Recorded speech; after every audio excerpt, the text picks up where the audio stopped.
এখানে আমি দারচিনি দিয়েছি, কয়েকটা এলাচ দিয়েছি।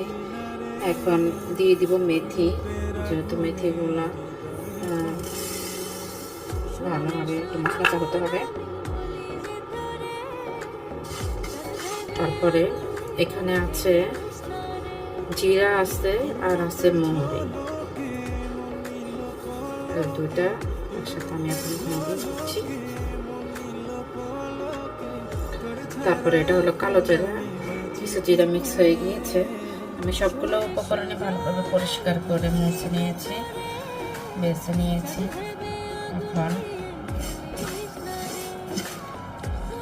এখন দিয়ে দিব আমি জোয়ান। জোয়ানটা ঠিক এরকম হবে, এটা অনেক সুন্দর একটা ফ্লেভার, আমার অনেক ভালো লাগে। এটা সবার শেষে দিচ্ছি, এটা একদম গুঁড়া গুঁড়া, পুড়ে দেওয়ার ভয় আছে। আপনারা চেষ্টা করবেন কালো জিরা জোয়ান একসাথে দিতে। আমি তো কালো জিরাটা আগে দিয়ে দিয়েছি, কারণ অন্যগুলো বড় বড় দানা, ওগুলো জিরা নিচে পড়ে যায়, পুড়ে যাওয়ার ভয় আছে। সেজন্য জোয়ান আর কালো জিরা একসাথে দিবেন। ব্লেন্ড করে গুঁড়া করে নেবেন। গুঁড়া করে প্রতিদিন দুবার